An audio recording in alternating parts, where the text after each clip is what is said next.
අද කාලේ බොහෝ නිවෙස්වල, කාර්යාලවල, හෝටල්වලත් මාළු ටැංකියක් දකින්න ලැබෙනවා. නිවසක මාළු ටැංකියක් තියෙන එක දැන් සාමාන්‍ය දෙයක්.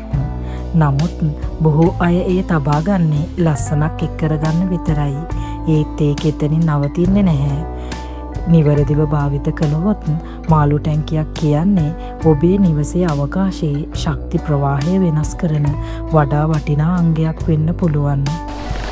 මාළු ටැංකියක් කියන්නේ ජලය, චලනය සහ ආලෝකය එකට එකතු වුණු ක්‍රියාශීලී පද්ධතියක්. ගලා යන ජලය නිවසේ අවකාශයට ප්‍රවාහයක් ලබා දෙනවා. නිතර චලනය වෙන මාළු එයට ජීවමාන බවක් එක් කරනවා.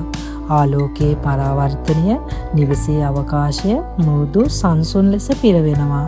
මේ සියල්ල එකට එකතු වෙද්දී ඔබට දැනෙන්නේ නිවසේ අවකාශය නිශ්චල නොව ජීවමානයි කියලා.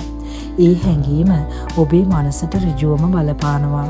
ඔබ වඩා සංසුන් වෙලා වඩා පැහැදිලිව සිතන්න පටන් ගන්නවා. ආතතිය අඩු වෙද්දී ඔබේ අවධානය වැඩි වෙනවා සහ ඔබ හොඳ තීරණ ගන්න පුළුවන් තත්වයකට එනවා. ඒක නිසාම මුදල් ආකර්ෂණය කියන එක මැජික් එකක් නෙමෙයි. එය ඔබේ මනස, ඔබේ අවකාශය සහ ඔබේ ක්‍රියා එකට සම්බන්ධ වෙන ස්වාභාවික ක්‍රියාවලියක්.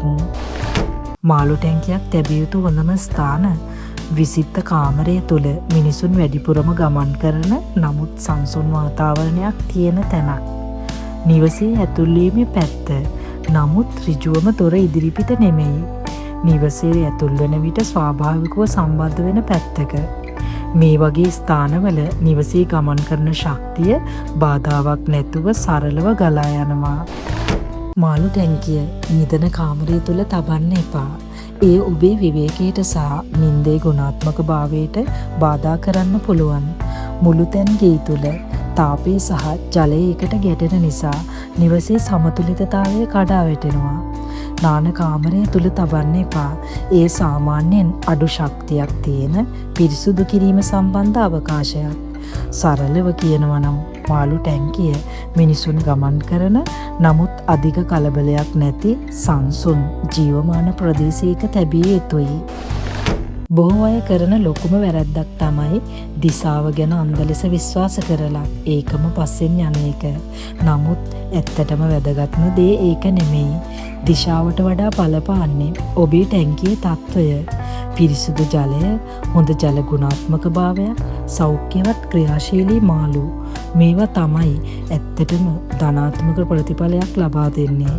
ඔබට අපිරිසුදු ටැංකියක් තියෙනවා නම්, මැරුණු හෝ මන්දගාමී මාළු ඉන්නවා නම් ඒක ඔබට සංසුන් බවක් දෙන්නේ නැහැ. ඒක අසහනයක්, ආතතියක් පමණක් ඇති කරනවා. ඒ නිසා ධන ආකර්ෂණය ගැන හිතන්න කලින් ඔබේ ටැංකිය ජීවමානද පිරිසිදුද කියලා බලන්න. තවත් රසවත් දෙයක් තියෙනවා. බොහෝ කාර්යාලවල විශේෂයෙන් බැංකු වැනි මූල්‍ය ආයතනවල රන් පැහැයට ළඟා වෙන මාළු භාවිතා කරනවා. හේතුව සරලයි. රන් වර්ණය කියන්නේ අගය, සම්පත් සහ වර්ධනයට සංකේතයක්. ඒ නිසාම එය නිවසට සමෘද්ධිමත් හැඟීමක් එක් කරනවා. නමුත් මෙතනත් වැදගත් දෙයක් තියෙනවා. වර්ණය හොඳයි, සංකේතයක් තියෙනවා. ඒත් ඒක තනිවම කොයිම බලපෑමක්වත් ඇති කරන්නේ නැහැ. ඇත්තටම බලපාන්නේ නිරෝගිමත් සක්‍රියව ගමන් කරන මාළු. ඔබේ ටැංකිය ජීවමාන නම් ඒකයි ඇත්ත වටිනාකම.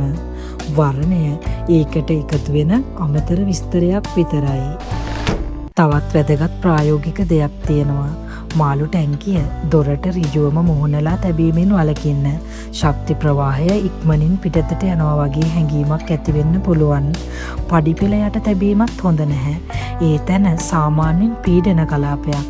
ඉහළින් බරක් තියනවා වගේ හැඟීමක් ඇති කරන තැනක්. ටැංකිය අධික ලෙස ජනාකීර්ණ කරන්නත් එපා. අඩු ඉඩකඩ වැඩි මාළු ආතතියක් ඇති කරන පරිසරයක් නිර්මාණය කරනවා. තවත් වැදගත් දෙයක්. ඔබේ මාළු නිතරම ජලය මතු පිටට එනවා නම් ඒක ලස්සන දෙයක් නෙමෙයි. එය අවවාදයක්. ජලයේ ඔක්සිජන් මට්ටම හෝ සමස්ත පරිසරය හරි නැහැ කියන ලකුණක්.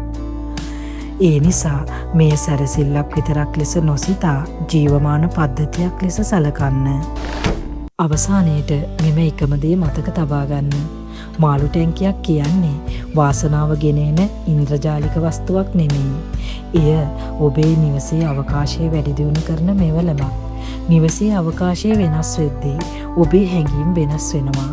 ඔබේ හැඟීම් වෙනස් වෙද්දී ඔබේ චින්තනයන් වෙනස් වෙනවා. සහ ඔබේ චින්තනයන් වෙනස් වෙද්දී ඔබේ ප්‍රතිඵලක් වෙනස් වෙනවා.